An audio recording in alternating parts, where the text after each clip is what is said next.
Understanding discipline and subject में आज की इस वीडियो में हम बात करने वाले हैं नेचर ऑफ डिसिप्लिन, अनुशासन की प्रकृति।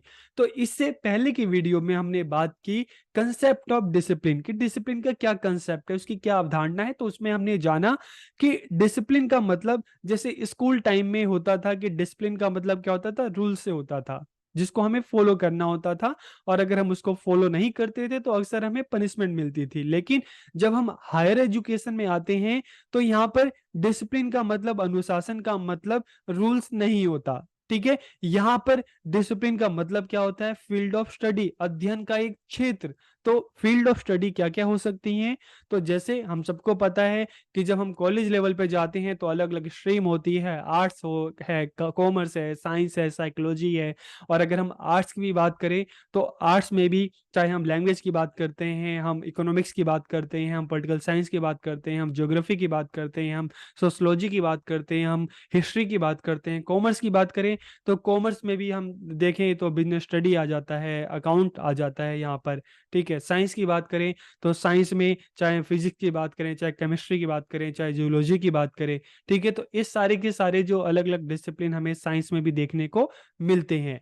तो यहाँ पर डिसिप्लिन का मतलब, अनुशासन का मतलब किसी रूल्स रेगुलेशन से नहीं है, बल्कि यहाँ पर मतलब है हायर एजुकेशन में जो हम जाते हैं तो डिसिप्लिन का मतलब होता है फील्ड ऑफ स्टडी, अध्ययन का एक क्षेत्र। जैसे आर्ट्स, कॉमर्स, साइंस, साइकोलॉजी, ये सारे क्षेत्र हो गए।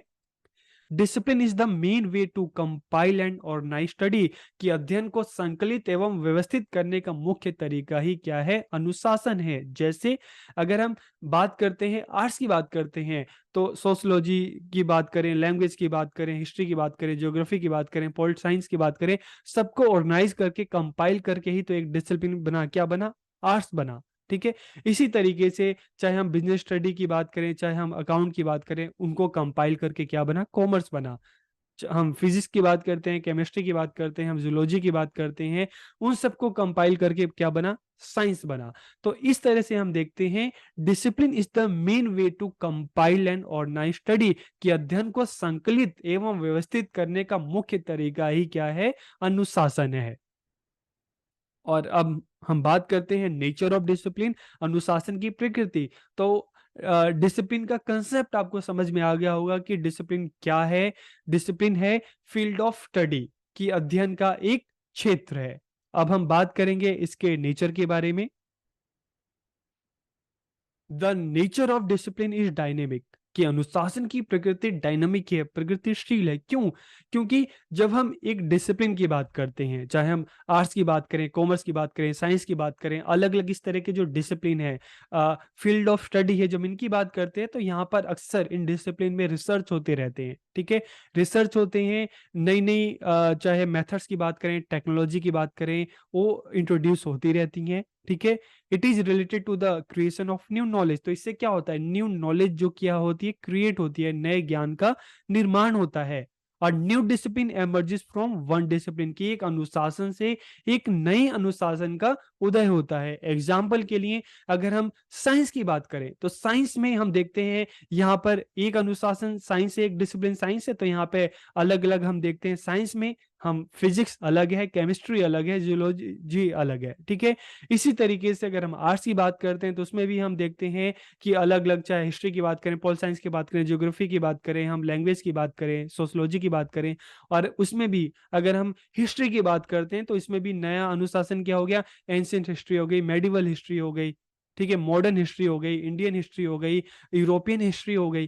तो इसी तरह से हम देखते हैं कि a new discipline emerges from one discipline, की एक अनुशासन से एक नए अनुशासन का उदय होता है। तो यहाँ पे हमें तीन चीजें पता चली कि the nature of discipline is dynamic, कि अनुशासन की प्रकृति प्रगतिशील है, गतिशील है। क्यों गतिशील है? क्योंकि यहाँ पे हमेशा नए नए रिसर्च होते रहते हैं। जो रिसर्चर हैं अलग अलग एरिया में, अलग अलग डिसिप्लिन पे अपने रिसर्च करते हैं, तो उससे उसके बारे में जो नई नई जानकारी है, नए नए मेथड्स हैं, नई नई टेक्नोलॉजी है, उसको इंट्रोड्यूस लोगों को किया जाता है, स्टूडेंट को किया जाता है, टीचर्स को किया जाता है। तो इससे क्या होता है, क्रिएशन ऑफ न्यू नॉलेज, कि नए ज्ञान का निर्माण होता है। ठीक है, और एक डिसिप्लिन से एक नए डिसिप्लिन का उदय होता है, जन्म होता है, जैसे अभी मैंने आपको बताया।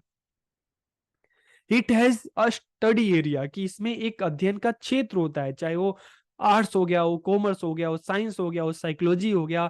आर्ट्स में भी बात करें तो चाहे वो लैंग्वेज हो गया, चाहे अलग इकोनॉमिक्स हो गया, चाहे ज्योग्राफी हो गया। कॉमर्स की भी बात करें तो उसमें भी एक अलग एरिया हो गया, चाहे बिजनेस स्टडी हो गया, चाहे अकाउंट हो गया। साइंस की बात करें तो उसमें भी अलग अलग एरिया हो गया। तो इस तरह से हम देखते हैं कि it has a study area, कि इसमें अध्ययन का एक क्षेत्र होता है।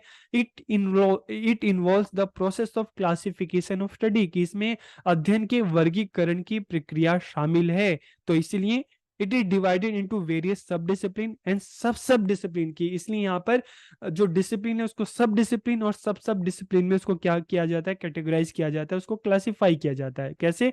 जैसे हमने देखा कि एक डिसिप्लिन, हमने बात की लैंग्वेज की बात की, ठीक है, या हमने आर्ट्स की बात की, तो आर्ट्स में भी अलग अलग सब डिसिप्लिन है। यहाँ पे लैंग्वेज भी आ गया, ठीक है, यहाँ पर हिस्ट्री भी आ गई, यहाँ पे पॉलिटिकल साइंस भी आ गई, यहाँ पे इकोनॉमिक्स भी आ गई, यहाँ पे सोशोलॉजी भी आ गई। ये अलग अलग डिसिप्लिन है, ठीक है। इसी तरीके से हम साइंस की बात करें तो यहाँ पे फिजिक्स आ गया, केमिस्ट्री आ गया, यहाँ पे जूलॉजी आ गया, यहाँ पे बॉटनी आ गया। ये सारी अलग अलग सब डिसिप्लिन है। तो उसमें भी सब डिसिप्लिन। तो लैंग्वेज की बात करें तो एक सब डिसिप्लिन हो गया, इसमें भी सब डिसिप्लिन क्या हो गए, हिंदी एक अलग लैंग्वेज हो गई, इंग्लिश एक अलग लैंग्वेज हो गई, ठीक है, उर्दू एक अलग लैंग्वेज हो गई, संस्कृत एक अलग लैंग्वेज हो गई। इसी तरीके से हिस्ट्री की जैसे हमने बात की कि ancient history, medieval history, modern history, European history, Indian history. तो यहाँ पर हम देखते हैं कि it involve the process of classification of study, की इसमें जो अध्ययन का वर्गीकरण करने की प्रक्रिया शामिल है, और किस तरह से उसका वर्गीकरण किया जाता है, classification, sub discipline and sub discipline में। It present knowledge in in an organise form, की इसमें ज्ञान को एक संगठित रूप में प्रस्तुत किया जाता है, ठीक है। तो ऑर्गेनाइज फॉर्म किस तरह का है, जैसे हमने बात की, अगर हम बात करते हैं कि जैसे हिस्ट्री की बात करें, पॉलिटिकल साइंस की बात करें, इकोनॉमिक्स की बात करें, लैंग्वेज की बात करें, तो उसको एक संगठित रूप क्या हो गया, उसका एक संगठित रूप हो गया आर्ट्स हो गया, ठीक है, ह्यूमैनिटीज हो गई। इसी तरीके से हम बिजनेस स्टडी अकाउंट की बात करते हैं तो उसका संगठित रूप क्या हो गया, कॉमर्स हो गया। इसी तरीके से साइंस के अलग अलग सब्जेक्ट की बात करते हैं तो उनका संगठित रूप क्या हो गया, ऑर्गेनाइज फॉर्म क्या हो गया, साइंस हो गया, ठीक है। इसी तरीके से जब हम हिंदी इंग्लिश की बात करते हैं, हम संस्कृत की बात करते हैं, उर्दू की बात करते हैं, पंजाबी की बात करते हैं, तमिल की बात करते हैं, तो उसका एक ऑर्गेनाइज फॉर्म क्या हो गया, लैंग्वेज हो गया, ठीक है। तो it present knowledge in an organise form, की है ज्ञान को एक संगठित रूप में प्रस्तुत करता है। It has its on history and goal, कि इसका अपना एक अलग इतिहास और लक्ष्य होता है। तो अलग अलग हम डिसिप्लिन देखते हैं तो हर डिसिप्लिन का अपना एक अलग हिस्ट्री होती है, ठीक है, उसका एक डेवलपमेंट प्रोसेस होता है, और हर डिसिप्लिन का अपना एक गोल होता है, उसका सिखाने का अलग अलग पर्पज होता है। Every discipline has its own method of inquiry, की प्रत्येक अनुशासन के जांच के तरीके अलग होते हैं। जो साइंस का है वो कॉमर्स का नहीं होगा, जो कॉमर्स का है वो आर्ट्स का नहीं होगा। लैंग्वेज जिस तरह से पढ़ाई जाती है, हिस्ट्री उस तरीके से नहीं पढ़ाई जा सकती, और हिस्ट्री जिस तरीके से पढ़ाई जाती है, ठीक है, ज्योग्राफी उस तरीके से नहीं पढ़ाई जा सकती। तो हम देखते हैं कि हर डिसिप्लिन का its own method of inquiry, की अपने जांच के अलग अलग तरीके होते हैं। It has its own concept and principle, की इसकी अपनी अलग अलग अवधारणाएं होती हैं, सिद्धांत होता है। लैंग्वेज की अपनी अलग कंसेप्ट है, अलग प्रिंसिपल्स है, ठीक है। ज्योग्राफी के अपने अलग कंसेप्ट है, अलग प्रिंसिपल्स है। इकोनॉमिक्स का अपना अलग है, फिजिक्स का अलग है, केमिस्ट्री का अलग है, ठीक है। It is related to teacher, student and experts, की यह शिक्षक, विद्यार्थी और विशेषज्ञों से ही संबंधित होता है। कोई भी अनुशासन है, ठीक है, अलग अलग हम जब फील्ड ऑफ स्टडी देखते हैं तो किससे रिलेटेड होते हैं। फिर जब हम स्टडी की बात करते हैं तो यहाँ पे क्या चीजें आती हैं, टीचर आते हैं, स्टूडेंट आते हैं, जो एरिया के जो एक्सपर्ट्स हैं वो आते हैं। तो it is related to teacher, student and experts. It expand the knowledge, की यह ज्ञान का विस्तार करता है, कि किसी भी एक डिसिप्लिन में, किसी भी एरिया में एक संपूर्ण ज्ञान का विस्तार करता है। जब हम साइंस की बात करते हैं तो उसमें जो अलग अलग सब्जेक्ट आते हैं तो पूरा साइंस को क्या करते हैं, एक्सपेंड करते हैं। तो उसके माध्यम से आपको साइंस को अच्छे से जानने समझने में हेल्प मिलती है, ठीक है। तो इस तरह से हमने बात की नेचर ऑफ डिसिप्लिन की, अनुशासन की क्या प्रकृति है। तो आपको ये वीडियो कैसा लगा कमेंट करके जरूर बताइएगा। आप सबका बहुत बहुत धन्यवाद।